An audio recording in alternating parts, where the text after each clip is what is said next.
Hello class. So our chapter number 2 is almost finished. अब सिर्फ इसकी एक टाइप बची है न्यूमेरिकल की, जो कि मैं आपसे डिस्कस करने वाली हूँ। देखो एक्सरसाइज 2.4 का जो फर्स्ट क्वेश्चन है ये वो डिफरेंट टाइप है जो आपकी बची है। इसी के जैसा बिल्कुल एक सिमिलर क्वेश्चन आप लोगों को एक्सरसाइज 2.3 का 16th क्वेश्चन भी आया था। ठीक है, तो अगर आपको ये चीज़ समझ आ जाएगी तो आप वो भी क्वेश्चन कर पाएंगे। ठीक है, तो आज आपका ये चैप्टर पूरा फिनिश हो जाएगा आफ्टर दिस क्वेश्चन। तो ये क्वेश्चन बताने के बाद अब आपके पास आज का दिन है पूरा, अपना चैप्टर नंबर 2 कंप्लीट कर लो। कल मैं आपकी लूँगी डाउट क्लास, ठीक है, ऑनलाइन क्लास। उसमें फिर आपके जितने भी डाउट्स हैं वो आप पूछ लेना। तो देखिए अब फर्स्ट क्वेश्चन ये है क्या, if W1 and W2 be the subspace of R4 over R। ठीक है, वेक्टर स्पेस मेन क्या है मेरा R4 है, ओवर फील्ड R। अब W1 एंड W2 इसके दो सबस्पेस दिए हुए हैं ऑलरेडी, वेयर W1 कैसा है, इसके अंदर 4 टपल्स जाएंगे A B C D वाले। किस तरीके से, such that B plus C plus D क्या होना चाहिए, 0 होना चाहिए। ठीक है, जो लास्ट के 3 कोऑर्डिनेट हैं, ये मतलब ये जो 3 एलिमेंट्स हैं उनका सम 0 होगा। सिर्फ वही वाले जो ये 4 टपल एलिमेंट्स हैं W1 में जाएंगे, और W2 में कौन से 4 टपल एलिमेंट्स आ रहे हैं, सच दैट जो पहले 2 टपल्स होंगे मतलब A प्लस B उनका सम 0 होना चाहिए, और थर्ड वाला फोर्थ की क्या होना चाहिए, डबल होना चाहिए। C equal to 2D। मुझे क्या निकालना है, बेसिस एंड डायमेंशन W1 का भी, W2 का भी, W1 प्लस W2 का भी, एंड W1 इंटरसेक्शन W2 का भी। इसमें तो इनफैक्ट ज्यादा ही चीजें पूछी हुई हैं। तो देखो सबसे पहले W1 पे वर्क करते हैं। मुझे क्या निकालनी है, W1 की बेसिस एंड डायमेंशन। तो देखो कैसे करना है। तो देखिए क्वेश्चन अब था क्या, अब आपको V क्या दे रखा है, मेन वेक्टर स्पेस है R4 ओवर R, और इस V का मुझे बहुत अच्छे से पता है कि इसका डायमेंशन क्या है, V का 4, और मुझे इसकी जर्नल बेसिस भी पता है ना, क्या थी Rn की। मैंने बेसिस क्या बताई थी, कोऑर्डिनेट्स को 1 रख के बाकी सब 0 रखते रहते थे ना। तो बेसिस क्या है R4 की, पहला टपल 1 रखो बाकी तीनों 0। फिर नेक्स्ट एलिमेंट क्या आएगा, सेकेंड एलिमेंट 1 रख लो, बाकी दोनों मतलब बाकी तीनों एलिमेंट 0। नेक्स्ट 0 0 1 0, और लास्टली 0 0 0 1, है ना, ये हम लोग कर चुके हैं। तो ये मुझे पता है, V की बेसिस तो ये है, और डायमेंशन ऑफ V 4 है। W1 अब इसका एक सबस्पेस है जो कि इस टाइप से लिया है कि इसके अंदर A B C D इस टाइप के टपल मतलब 4 टपल एलिमेंट्स आएंगे, such that B plus C plus D क्या होना चाहिए, 0 होना चाहिए। अब आपको एक कंडीशन भी दे रखी है। तो ऐसे क्वेश्चंस में हम लोग बेसिस कैसे फाइंड करें, पहले तो क्या होता था, कम से कम आप लोगों को W1 के एलिमेंट्स दे देता था, है ना, कि एलिमेंट्स दे दिए भाई ये W1 को स्पैन करते हैं, अब बता दो इसकी बेसिस। तो बहुत प्यार से आप या तो एप्लिन फॉर्म लगा देते थे या मैक्सिमल LI सेट बना करके उसकी बेसिस फाइंड कर लेते थे। बट अभी कुछ एलिमेंट नहीं दिया हुआ है ना, कुछ नहीं गिवन है, सिर्फ आपको जर्नल फॉर्म में लिख के दे दिया है। तो देखिए इसको करना कैसे होता है। सबसे पहले तो देखो जो आपको कंडीशन दे रखी है ना, इसको जरा ध्यान से देखो। क्या दे रखी है कि कोई भी tuple A B C D belong करेगा W1 को if and only if B plus C plus D किसके इक्वल होना चाहिए, 0 के। यहां से किसी एक की वैल्यू निकाल दो बाकी सबकी टर्म्स में। यहां से B आपको दिख रहा है, B क्या आ जाएगा, माइनस C माइनस D, है ना। मतलब कि क्लियर पता है कि B किस पे डिपेंड कर रहा है, C और D पे। मतलब अगर आप C और D को वैल्यूज दोगे B आएगा, है ना। B किस पे डिपेंड कर रहा है, C और D पे। आफ्टर रीचिंग दिस स्टेप आप लोगों को करना क्या है, जैसे देखो मेन वेक्टर स्पेस की हम लोग बेसिस कैसे निकालते थे, जैसे R4 है तो हम क्या लिखते थे कि पहला एलिमेंट कैसे आएगा, पहला कोऑर्डिनेट 1 बाकी तीनों 0, फिर अगले में सेकंड वाला 1 बाकी तीनों 0, है ना, थर्ड में ये 1 बाकी 3, ऐसे करके कर रहे थे। तो वही चीज इसमें अप्लाई करो। ठीक है, अब आप नोटिस करेंगे क्योंकि ये रिलेशन है, इस रिलेशन की वजह से B किस पे डिपेंड कर गया है, C और D पे। तो B is equal to minus C minus D आएगा। तो अब आपके पास क्या चॉइस है रखने की, आप A कुछ भी डालो, C कुछ भी डालो, D कुछ भी डालो, बट B पे तो किस पे डिपेंड कर रहा है, C और D पे। B पे अब आपका कोई रोल नहीं है कि B मैं क्या डालूं, क्योंकि B को मैंने किसके लीनियर कॉम्बिनेशन लिख दिया, C और D के। क्लियर है।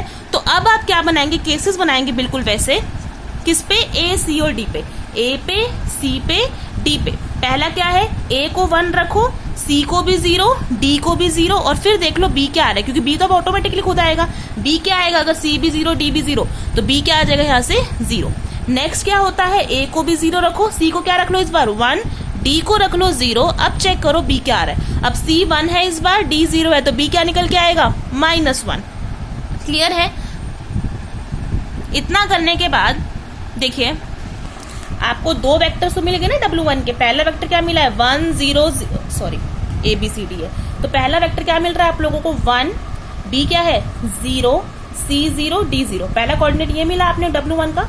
दूसरा क्या मिला ऐसा करने से, A 0 B क्या है -1, C है 1, D है 0, ये 2 कोऑर्डिनेट मिले हैं। अब चेक कर लो पहले, क्या साथ साथ क्या चेक करते रहो, एल आई है भी या नहीं है। ठीक है, अब मैं क्या चेक करूंगी, क्या ये दोनों वेक्टर्स एल आई है या नहीं है। क्लियरली देखो, जो सिंगलटन एलिमेंट, अगर आपने पहला वाला केस को उठा करके चेक करने बैठे हो कि एल आई, तो वो तो बेवकूफी है, क्योंकि मैंने आपको क्या बताया था, नॉन जीरो एलिमेंट हमेशा क्या होता है, एल आई। जो पहला वेक्टर आपने करा इस कंसेप्ट से कि ए को 1 रखा, बाकी सी और डी को 0, बी चेक करा तो क्या आ गया अपने आप 0। तो पहला कोऑर्डिनेट क्या मिला है, 1 0 0 0, ये तो पक्का क्या होगा, एल आई सेट बनाएगा अकेला। अब इन दोनों को चेक करने का भी देखो ये तरीका मैंने आपको बताया था। अगर कोई दो आप वेक्टर्स ले रहे हैं, दो वेक्टर्स, दो नॉन जीरो वेक्टर्स तभी एलटी हो सकते हैं जब एक दूसरे के लीनियर कॉम्बिनेशन हो। क्या ये सब कुछ मल्टीपल है, आप इसको किससे मल्टीप्लाई करोगे कि ये मिल जाए, या फिर इसको किससे मल्टीप्लाई करोगे ये मिल जाए, ऐसा कुछ नहीं है। दोनों में से कोई भी किसी का क्या नहीं है, मल्टीपल नहीं है, स्केलर मल्टीपल।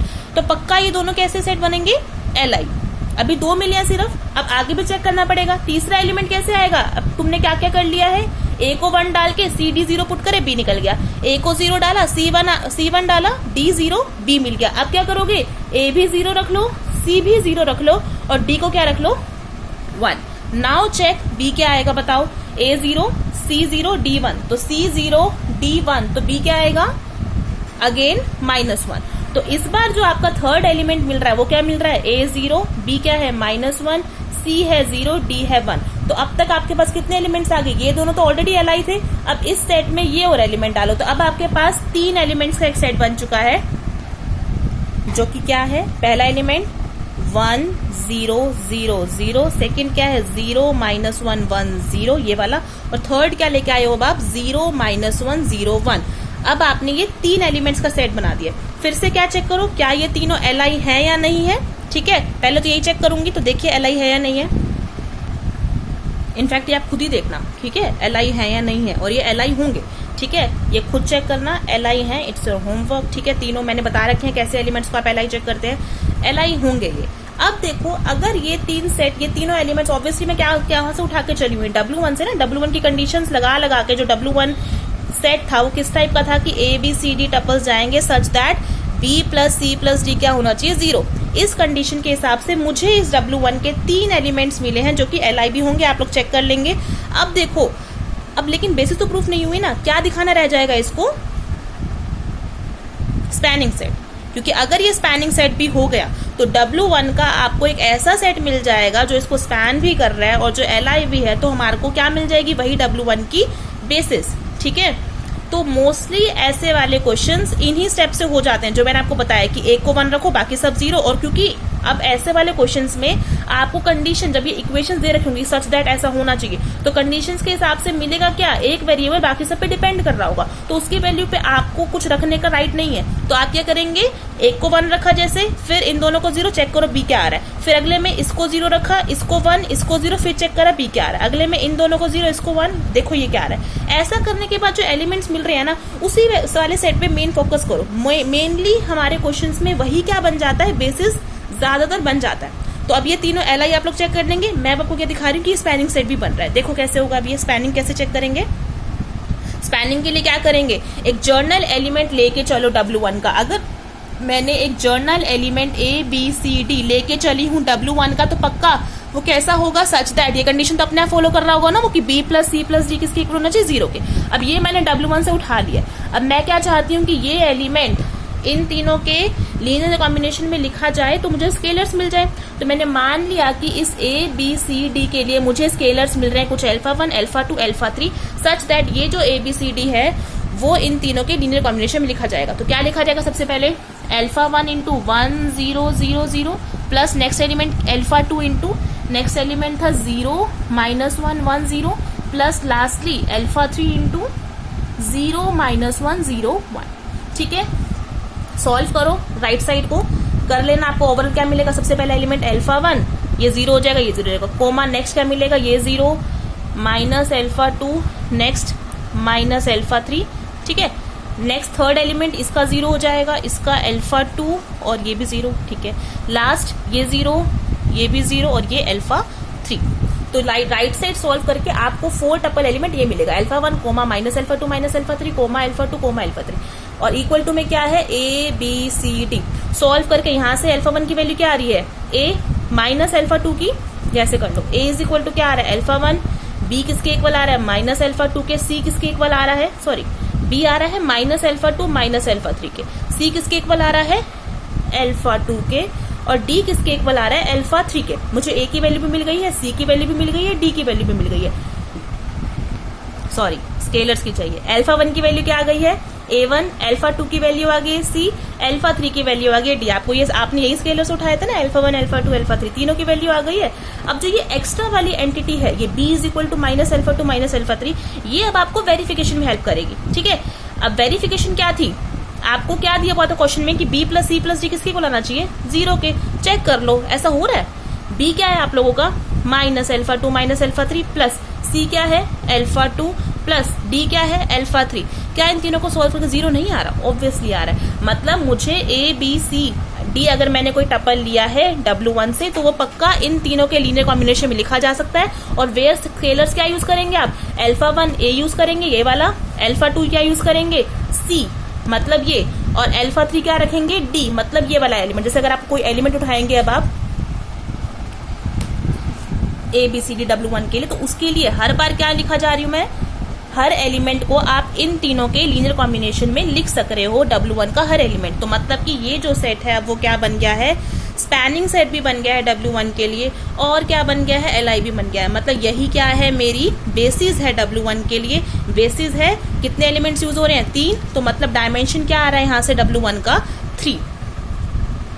तो this question was little tricky क्योंकि आपको क्या नहीं गिवन है इस बार, एलिमेंट्स भी नहीं गिवन है ना। तो मेन बात ये थी इसमें, एलिमेंट्स भी खुद से बनाने पड़े, खुद से ही मेहनत करनी पड़ी एलिमेंट्स बनाने के लिए भी। फिर बार बार ये भी चेक कर रहे हो कि LI है, और फिर क्या चेक करना है स्पैनिंग सेट भी करना है। तो काम यहाँ पे ज्यादा है, बाकी स्टेप सब कुछ सेम है, कुछ अलग चीज नहीं करी है। और मैंने आपको जो ट्रिक बताई है 100010 वाली वो बस याद रखना, ठीक है, क्योंकि वो क्या कर देगा अगेन आपको क्वेश्चन इजी कर देगा। तो W1 के लिए काम हो गया फिनिश। अगेन आपको एक और सेट क्या दिया है W2, उसके लिए भी बता देती हूँ मैं, देखिए फटाफट।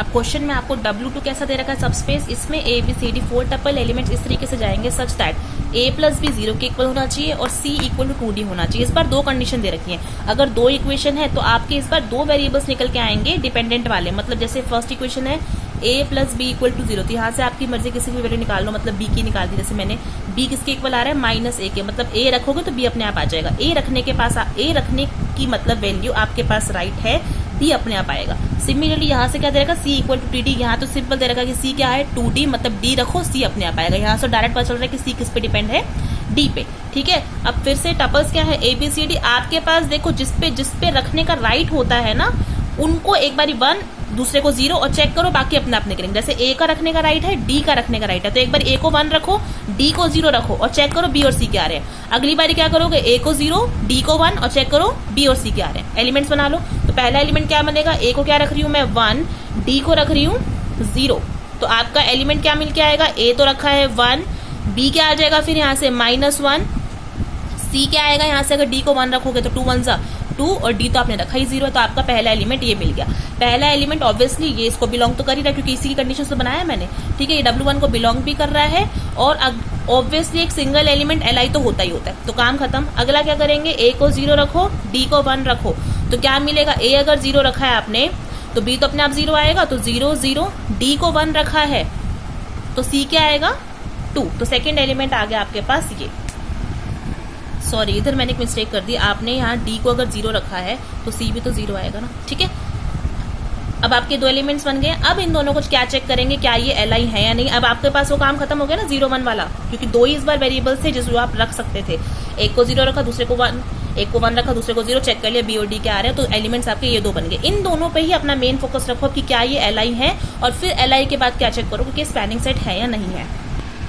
देख लो जरा, दो एलिमेंट्स हैं, इनकी LI की कंडीशन कैसे चेक करोगे, दो स्केलर्स मिलने चाहिए A और B सच दैट इन दोनों का लीनियर कॉम्बिनेशन किसके बराबर रखोगे 0 के। तो मैंने ले लिए दो स्केलर, कुछ भी अल्फा 1 अल्फा 2 ले लो या A B ले लो। तो A into 1 -1 0 0 plus B into 0 0 2 1 किसके बराबर रखोगे 0 0 0 के। इसको सॉल्व करो जरा, ये पूरी लेफ्ट साइड सॉल्व करने के बाद आपको क्या मिलेगा, A minus A 0 0 B 0 0 2B B equal to 0 0 0। तो लेफ्ट साइड ओवरऑल दोनों को ऐड करके क्या मिलेगा, A minus A 2B B equal to 0 0 0। Compare कर दो, यहाँ से A किसके बराबर आ रहा है 0 के, माइनस A भी 0 के मतलब A फिर से 0 आ रहा है, 2B किसके बराबर 0 के मतलब B क्या आ रहा है 0, और यहाँ से भी B 0। तो बेसिकली स्केलर्स क्या मिल गए हैं 0 0 ना, मतलब ये सेट कैसा है एल आई हो गया। अब क्या दिखा दो, बस इसको स्पैनिंग और दिखा दो। जैसे ही स्पैनिंग और दिखा दिया तो एक आपको W2 का ऐसा एक सेट मिल जाएगा जो LI भी है, स्पैनिंग भी है, तो वही क्या होगा, बेसिस, काम ही खत्म। तो अब इसको क्या दिखाना है मुझे कि ये स्पैन कर रहा है या नहीं कर रहा। बिल्कुल पिछले जैसा भी बताया था वही चीज करनी है। तो फिर से स्पैनिंग कैसे दिखाएंगे, एक जर्नल एलिमेंट ABCD W2 का लिखेंगे, लेके चलेंगे, उसको मुझे क्या दिखाना है, इन दोनों के लीनियर कॉम्बिनेशन में। तो ABCD इक्वल टू, मान लिया वो इन दोनों के लीनियर कॉम्बिनेशन में लिखा जा रहा है with the help of scalar α1 and α2। तो ABCD equal to α1 into 1 minus 1 0 0 plus α2 into 0 0 2 1। तो लेफ्ट साइड क्या मिल जाएगी, α1, ठीक है। After solving this right side को जब सॉल्व करेंगे तो आपको क्या मिलेगा, α1 माइनस α1 2 α2 सॉल्व कर लेंगे। कंपेयर करने के बाद α1 a के बराबर, मतलब a is equal to α1, b is equal to minus α1, c is equal to 2 α2 and d is equal to α2। तो यहाँ से अगर आप नोटिस करेंगे α1 की वैल्यू क्या है, a, और यहाँ से α1 की वैल्यू माइनस b, यहाँ से α2 की वैल्यू c/2, यहाँ से α2 की वैल्यू d। मतलब आपको क्या मिल रही हैं, दो चॉइसेस मिल गई स्केलर्स के लिए। आप लोग जब भी स्पैनिंग चेक करते हैं तो आपको स्केलर्स की वैल्यूज फाइंड करनी होती है। तो स्केलर्स की वैल्यू तो आपको दो मिल गया, मतलब α1 या तो आप a रख लो, ठीक है, मतलब ये जो आप एलिमेंट उठा के चलेंगे उसी के बराबर। ये वाला एलिमेंट क्या है, जैसे आपने अभी बता रही हूँ चीज, रुको, α1 a रख सकते हैं, α1 माइनस b रख सकते हैं, या तो α2 c/2 रख सकते हैं, α2 d रख सकते हैं। पहले तो चेक कर लो क्या है आपकी वैल्यू सही आई है या नहीं आई। वो आप कैसे चेक कर सकते हैं, इन रिलेशन से, क्योंकि आपने जो ABCD एलिमेंट है वो W2 से उठाया है, और अगर W से आया है तो आपको जो पहला दो एलिमेंट्स का सम है a प्लस बी 0 के इक्वल होना चाहिए और c किसके बराबर होना चाहिए, 2d के। तो यहाँ से चेक कर लो, a प्लस बी क्या आएगा, α1 माइनस α1 0 के बराबर होता है, c क्या 2d के बराबर है, ऑब्वियसली c क्या है 2 इंटू डी तो है। तो यस, तो ये बिल्कुल आपका आंसर सही आया है, ठीक है। अब देख लो, एक अगर आपको वेरीफाई करना है, आप एक ABCD एलिमेंट उठा लो W2 से। ABCD एलिमेंट उठाना कैसे है कि आपका पहले दो का सम तो 0 हो और c क्या हो, d के डबल हो। तो मैंने देखो क्या लिख लिया है, ये एलिमेंट 4 माइनस 4 4 2, क्या ये W1 को बिलोंग नहीं करेगा, ऑब्वियसली करेगा। क्यों, क्योंकि a प्लस बी पहले दो का सम 0 है, 4 माइनस 4 0, और ये c इक्वल 2d, क्या ये c, ये जो थर्ड कोऑर्डिनेट है, क्या वो d के डबल नहीं है, ऑब्वियसली है। तो ABCD मैंने एक एलिमेंट उठाया W1 से, a की जगह 4 रखा है, b की जगह -4, c की जगह 4, d की जगह 2। तो क्या ये वो इन दोनों के जो आपके दो मेन वेक्टर्स हैं जिनके आप लीनियर कॉम्बिनेशंस को लिखना चाह रहे हो, तो क्या ये नहीं लिखा जा रहा, ऑब्वियसली लिखा जा रहा है। स्केलर्स क्या लूंगी मैं यहाँ पर, मर्जी है आपकी। ये जो आपके α1 α2 दो स्केल उठाओगे ना, α1 α2 क्या ले सकते हैं, α1 के लिए आपके पास दो चॉइसेस है, या तो α1 a ले लो या α1 माइनस b ले लो। या तो α1 वो क्या कह रहा है 4 ले लो, या α1 माइनस b का मतलब क्या है, b यहाँ पे -4 है, तो माइनस b क्या होगा 4, बेसिकली 4 ही लेना है। सिमिलरली α2 स्केलर क्या लेना है, या तो c/2 ले लो, c/2 का मतलब क्या है, c आपका 4 है, 4/2 मतलब 2, या तो फिर α2 d ही ले लो, d क्या है 2, मतलब कि α2 क्या लेना है पक्का 2 और α1 क्या लेना है 4। तो अगर आप α1 4 ले रहे हो, α2 2 ले रहे हो, तो आप इन दोनों एलिमेंट्स के लीनियर कॉम्बिनेशन में इस एलिमेंट को लिख पाएंगे। सोल्व कर लेना, देखो ये एलिमेंट आएगा, क्लियर है। तो अब आपने क्या नोटिस कर दिया है कि आपके ये जो दो एलिमेंट्स हैं ये दोनों क्या है, LI भी हैं और स्पैन भी कर रहे हैं W2 को। देयरफॉर यही क्या बनेंगे अब हमारे W2 के लिए बेसिस। तो ये हो गई है इसकी बेसिस, और अगर ये बेसिस है तो इसका डायमेंशन क्या हो गया है 2। अब फाइनली आपके पास बेसिस ऑफ W1 भी आ चुकी थी, ये बेसिस ऑफ W2 भी आ चुकी थी, ये खत्म हो गया आधा पार्ट। थर्ड पार्ट जो आपको क्वेश्चन में बोल रहा है वो ये बोल रहा है कि W1 प्लस W2 की भी बेसिस निकालो। W1 प्लस W2 की बेसिस आप लोग कैसे निकालते हैं, हमने पहले पीछे थ्योरम करके आ चुके हैं कि W1 प्लस W2 किससे स्पैन होता है, linear span of W1 union W2। W1 union W2 से जो स्पैन होके सेट आता है वो W1 प्लस W2 आता है, मतलब सबस्पेस आता है, ठीक है। और W1 और W2 खुद किससे स्पैन हुए पड़े हैं, बेसिस क्या है W1 की ये है, और W2 की बेसिस क्या निकाली है मैंने इतनी मेहनत करके, ये निकाली है ना। तो W1 की बेसिस ये है, W2 की बेसिस ये है, तो W1 यूनियन W2 किससे स्पैन होंगे, W1 यूनियन W2 कि पहले मुझे बेसिस बता दो। अगर W1 की बेसिस ये है, W2 की बेसिस ये है, इन दोनों का यूनियन बता दो जरा। इसको सेट को 2 सेकंड के लिए S1 मान दो, इस सेट को 2 सेकंड के लिए S2 मान लो। ये क्या है S1 बेसिस ऑफ W1, ये S2 क्या है बेसिस ऑफ W2। तो S1 यूनियन S2 क्या आएगा, इन 5 एलिमेंट्स का कॉम्बिनेशन लिख लेना इसको। मैं इसको बड़ा सेट ही बना देती हूँ ऐसे करके। ये क्या है मेरा S1 यूनियन S2, ठीक है। अब क्या ये S1 यूनियन S2 जो ये मेरा बड़ा सा सेट बना हुआ है, क्या ये W1 यूनियन W2 को नहीं बिलोंग करेगा? ऑब्वियसली करेगा, है ना, क्योंकि ये 3 W1 के लिए एलिमेंट्स है, ये W2 को बिलोंग करे थे, तो ऑब्वियसली ये जो पूरा S बना है W1 यूनियन W2 में जाएगा। और क्योंकि S1 किसको स्पैन कर दे रहा है? पूरे W1 को। S2 किसको स्पैन कर दे रहा है? W2 को। तो W1 यूनियन W2 से जो स्पैन करके आ रहा था W1 प्लस W2, वही मेरा S1 यूनियन S2, ये जो S1 यूनियन S2 का मतलब जो बेसिस ऑफ W1 है और बेसिस ऑफ W2 है, उससे स्पैन करके क्या आएगा? दोबारा से मेरा W1 प्लस W2 ही आएगा। ठीक है, क्योंकि W1 खुद किससे स्पैन हो रहा है? S1 से। W2 किससे स्पैन हो रहा है? S2 से। तो S1 अगर W1 यूनियन W2 से स्पैन करके W1 प्लस W2 आता है, तो S1 यूनियन S2 को स्पैन करके भी क्या आएगा? मेरा W1 प्लस W2।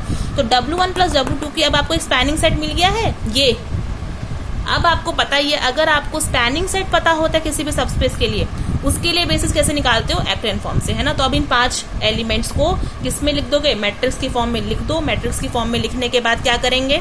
उसको एक्लेन फॉर्म में चेंज करेंगे। एक्लेन फॉर्म का काम क्या होता है कि देखो, एक बार आप इसको किस में रखेंगे? मैट्रिक्स फॉर्म में लिखेंगे। पहला एलिमेंट क्या है? 1 0 0 0, रो की फॉर्म में लिख देंगे। दूसरा एलिमेंट क्या है? 0 -1 1 0। तीसरा एलिमेंट है 0 -1 0 1। नेक्स्ट है 1 -1 0 0 और लास्ट है 0 0 2 1, है ना। तो जब आप वेक्टर्स को रो फॉर्म में लिखते हो, रो फॉर्म, क्योंकि ये सारे चारों स्पैन तो कर ही रहे हैं किसको? W1 प्लस W2 को। तो अगर आप मैट्रिक्स में लिखने के बाद अगर आप इन पे एलिमेंट्री रो ऑपरेशंस लगाते हो, एलिमेंट्री रो ऑपरेशंस लगाने के बाद भी आपके जो स्पैनिंग सेट है वो चेंज नहीं होता है। मतलब जो भी आप रो ऑपरेशंस लगाओगे, एलिमेंट्री रो ऑपरेशंस, उसके बाद भी जो वेक्टर्स बार बार बसते जाएंगे ना, उनके अंदर अभी भी क्या एबिलिटी होगी कि वो आपके उसी सेट को, उसी सबस्पेस को ही स्पैन करेंगे बार बार। तो स्पैनिंग सेट की प्रॉपर्टी नहीं जाती है एलिमेंट्री रो ऑपरेशंस लगाने के बाद। लेकिन एलिमेंट्री रो ऑपरेशंस लगाते लगाते जब आप एक्लेन फॉर्म पे पहुंच जाते हो, तो एक्लेन फॉर्म में जो आपको फाइनली नॉन जीरो एलिमेंट्स मिलते हैं, वो ऐसे एलिमेंट्स होते हैं, ऐसे वेक्टर्स होते हैं जो स्पैन करने के साथ साथ एल भी होते हैं। तो मेरा काम खत्म हो जाता है। उस स्टेप पे रीच करने के बाद मुझे W1 प्लस W2 की क्या मिल जाएगी? बेसिस। तो कर लेना इसको अब यहाँ पे, और जैसे ही इसकी बेसिस मिल जाएगी, काम खत्म। लास्ट में आपको W1 इंटरसेक्शन W2 की भी पूछ रहा है, वो कैसे आएगी? By this formula. अब आपको कल ही बताया था मैंने, dimension of W1 plus dimension of W1 plus W2 किसके बराबर होता है? Dimension of W1 plus dimension of W2 minus dimension of W1 intersection W2, है ना। ये तीनों मिल जाएंगे तो इसका अपने आप मिल जाएगा। क्लियर है? तो ये क्वेश्चन खत्म हो जाएगा। अब ये कर लो आज, ठीक है। कहीं दिक्कत आ रही है तो कल पूछना डाउट क्लास में। Thank you.